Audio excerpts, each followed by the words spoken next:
The Meditations of Marcus Aurelius, by Marcus Aurelius Antoninus, translated by George Long. Chapter 1. 1. From my grandfather Verus I learned good morals and the government of my temper. 2. From the reputation and remembrance of my father, modesty and a manly character. 3.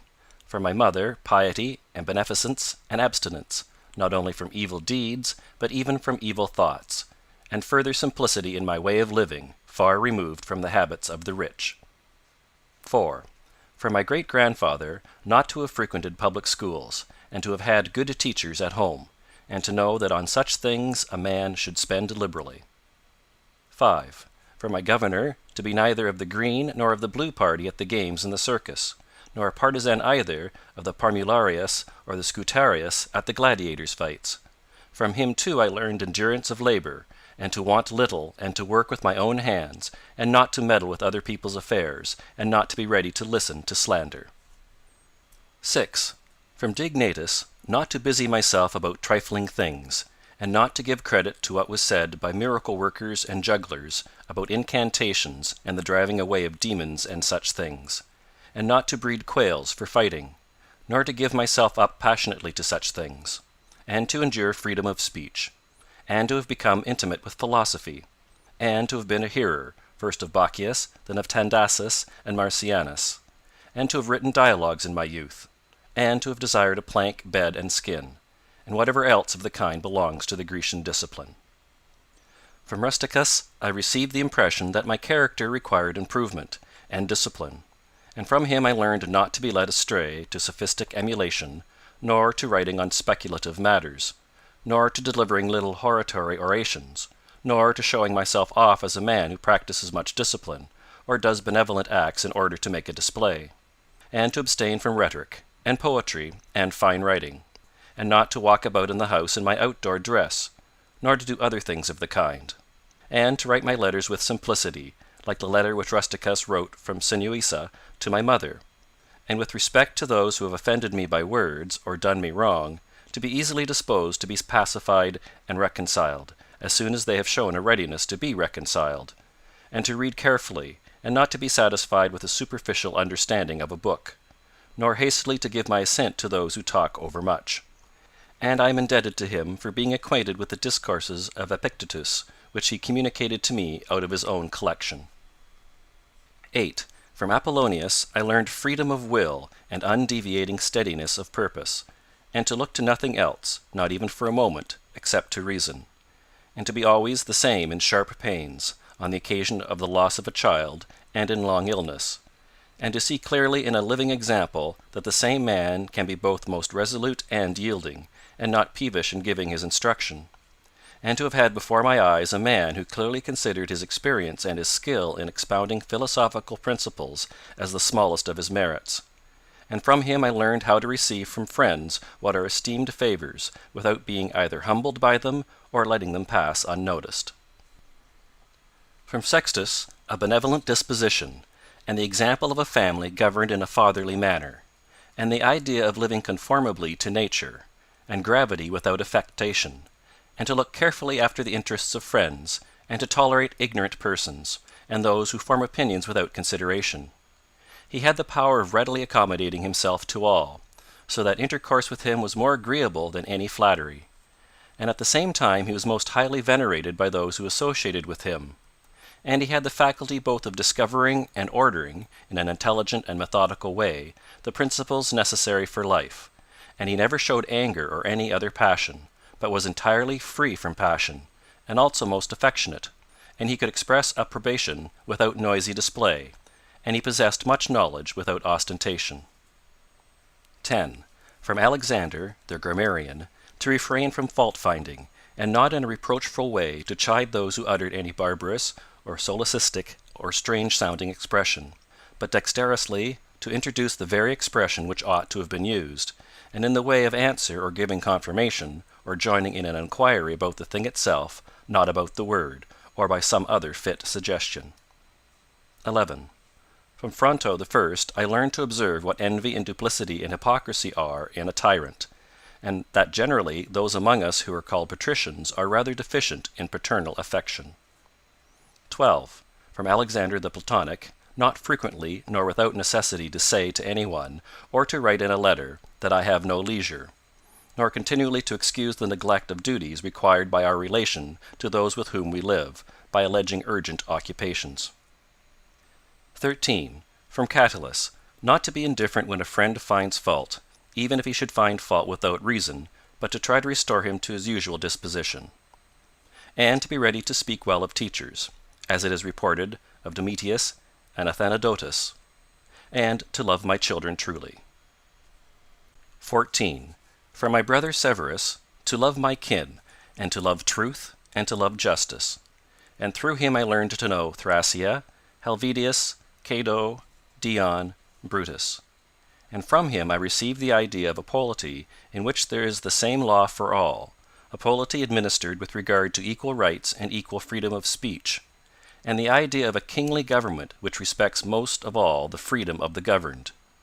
I learned from him also consistency and undeviating steadiness in my regard for philosophy, and a disposition to do good, and to give to others readily, and to cherish good hopes, and to believe that I am loved by my friends. And in him I observed no concealment of his opinions with respect to those whom he condemned, and that his friends had no need to conjecture what he wished or did not wish, but it was quite plain. 15. From Maximus I learned self-government, and not to be led aside by anything, and cheerfulness in all circumstances, as well as in illness, and a just admixture in the moral character of sweetness and dignity, and to do what was set before me without complaining. I observed that everybody believed that he thought as he spoke, and that in all that he did he never had any bad intention. And he never showed amazement and surprise, and was never in a hurry, and never put off doing a thing, nor was perplexed nor dejected. Nor did he ever laugh to disguise his vexation, nor on the other hand was he ever passionate or suspicious. He was accustomed to do acts of beneficence, and was ready to forgive, and was free from all falsehood. And he presented the appearance of a man who could not be diverted from right rather than of a man who had been improved. I observed too that no man could ever think that he was despised by Maximus, or ever venture to think himself a better man. He had also the art of being humorous in an agreeable way. 16. In my father I observed mildness of temper, and unchangeable resolution in the things which he had determined after due deliberation, and no vainglory in those things which men call honours, and a love of labour and perseverance, and a readiness to listen to those who had anything to propose for the common weal, an undeviating firmness in giving to every man according to his deserts, and a knowledge derived from experience of the occasions for vigorous action and for remission. And I observed that he had overcome all passion for joys, and he considered himself no more than any other citizen, and he released his friends from all obligation to sup with him or to attend him of a necessity when he went abroad, and those who failed to accompany him by reason of any urgent circumstances always found him the same.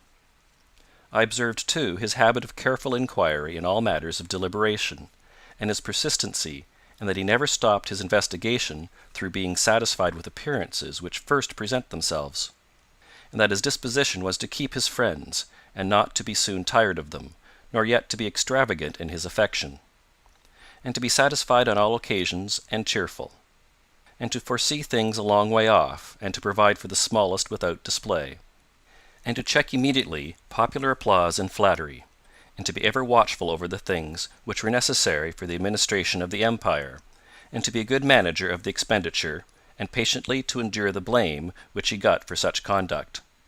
And he was neither superstitious with respect to the gods, nor did he court men by gifts or by trying to please them, or by flattering the populace. But he showed sobriety in all things, and firmness, and never any mean thoughts or action, nor love of novelty. And the things which conduce in any way to the commodity of life, and of which fortune gives an abundant supply, he used without arrogance and without excusing himself, so that when he had them he enjoyed them without affectation, and when he had them not he did not want them. No one could ever say of him that he was either a sophist or a home-bred flippant slave or pedant, but every one acknowledged him to be a man ripe, perfect, above flattery, able to manage his own and other men's affairs. Besides this, he honored those who were true philosophers, and he did not reproach those who pretended to be philosophers, nor yet was he easily led by them. He was also easy in conversation, and he made himself agreeable without any offensive affectation. He took a reasonable care of his body's health, not as one who was greatly attached to life, nor out of regard to personal appearance, nor yet in a careless way, but so that, through his own attention, he very seldom stood in need of the physician's art, or of medicine or external applications. He was most ready to give way without envy to those who possessed any particular faculty, such as that of eloquence, or knowledge of the law, or of morals, or of anything else, and he gave them his help, that each might enjoy reputation according to his deserts. And he always acted conformably to the institutions of his country, without showing any affectation of doing so. Further, he was not fond of change, nor unsteady, but he loved to stay in the same places, and to employ himself about the same things, and after his paroxysms of headache he came immediately fresh and vigorous to his usual occupations. His secrets were not many, but very few and very rare, and these only about public matters, and he showed prudence and economy in the exhibition of the public spectacles and the construction of public buildings, his donations to the people, and in such things, for he was a man who looked to what ought to be done, not to the reputation which is got by a man's act. He did not take the bath at unseasonable hours. He was not fond of building houses, nor curious about what he eat, nor about the texture and color of his clothes, nor about the beauty of his slaves. His dress came from Lorium, his villa on the coast, and from Lanuvium generally. We know how he behaved to the toll collector at Tusculum, who asked his pardon, and such was all his behavior. There was in him nothing harsh, nor implacable, nor violent, nor, as one may say, anything carried to the sweating point. But he examined all things severally as if he had abundance of time, and without confusion, in an orderly way, vigorously and consistently. And that might be applied to him which is recorded of Socrates, that he was able both to abstain from and to enjoy those things which many are too weak to abstain from, and cannot enjoy without excess. But to be strong enough both to bear the one and to be sober in the other is the mark of a man who has a perfect and invincible soul, such as he showed in the illness of Maximus. 17. To the gods I am indebted for having good grandfathers, good parents, a good sister, good teachers, good associates, good kinsmen and friends, nearly everything good. Further, I owe it to the gods that I was not hurried into any offense against any of them, though I had a disposition which, if opportunity had offered, might have led me to do something of this kind. But, through their favor, there never was such a concurrence of circumstances as put me to the trial. Further, I am thankful to the gods that I was not longer brought up with my grandfather's concubine, and that I preserved the flower of my youth, and that I did not make proof of my virility before the proper season, but even deferred the time.